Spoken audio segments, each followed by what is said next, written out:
શ્રી પ્રમુખ એજ્યુકેશનમાં તમારું સ્વાગત છે। આજે ધોરણ 7 પ્રેક્ટિસ વર્ક પ્રકરણ 2 અપૂર્ણાંક અને દશાંશ સંખ્યાઓ સ્વાધ્યાય 2.2 તેનો પ્રશ્ન બીજો ગુણાકાર કરો। તો અહીંયા પહેલાં 4/15 ગુણ્યા 5/18।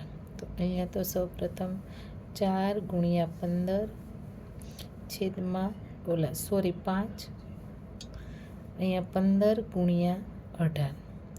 તો અહીંયા આપણે એને અવયવની રીતે કરવાના, બરાબર। તો આના ભાગ પાડીએ 4 તો કે 2 2 4, બરાબર। 5ના તો કે 5, હવે 15 તો કે 3 5 ને 15, 18 તો કે 2 9 18। તો અહીંયા આપણે 2 2 ઉડી ગયા, 5 5 ઉડી ગયા। તો આપણી પાસે ઉપર શું વધ્યું તો કે 2 અને છેદમાં તો કે 3 ગુણ્યા ને 9। તો 2ના છેદમાં 3 9 તો કે 27। તો અહીંયા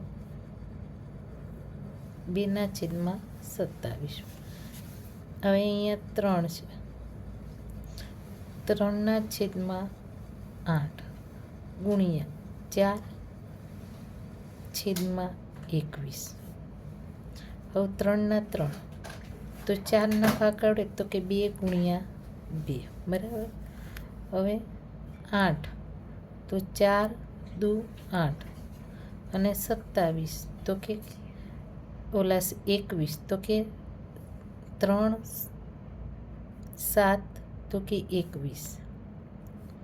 હવે ફરીથી અહીંયા આપણે 2 ઉડાડીએ તો હજી અહીંયા 2 છે ને આના પણ 4ના પણ ભાગ પડે, એટલા માટે ફરીથી આપણે 3 ગુણ્યા 2 ગુણ્યા 2 છેદમાં તો કે અહીંયા 4 છે તો આના મેં ભાગ પાડ, આ 2 હવે આપણે અહીંયા લખવાના।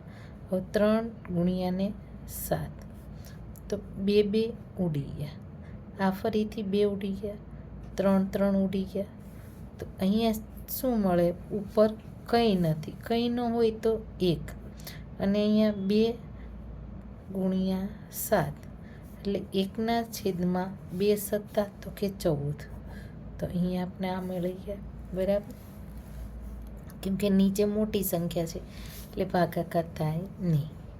તેવી રીતના 7 ગુણ્યા 16 છેદમાં 4 ગુણ્યા ને 21, 7ના 7 પછી 8 10 તો કે 16, અહીંયા 2 ગુણ્યા 2 21 તો કે 3 7 21। તો અહીંયા આપણે 2 2 ઉડાડી દઈએ, 7 7 ઉડાડી દઈએ। ઉપર શું છે તો કે 8 તો કે 4 2 8, કેમ કે અહીંયા 2 છે એટલા માટે આપણે ના અવયવ કર્યા। તો 2 ગુણ્યા 3। હવે ફરીથી આ 2 2 આપણે ઉડાડી દીધા, તો ઉપર આપણે શું મળ્યા તો કે 4 અને નીચે છેદમાં તો કે 3। તો અહીંયા આપણે નાની સંખ્યા છેદમાં છે એટલા માટે આપણે ભાગાકાર કરીએ। 3 એકા 3, 4માંથી 3 જાય તો કે 1 વધે, ભાગાકારમાં 3 છે, શેષ 1 છે, અપૂર્ણાંકમાં આવશે 1। તો આનો જવાબ આવશે, બરાબર।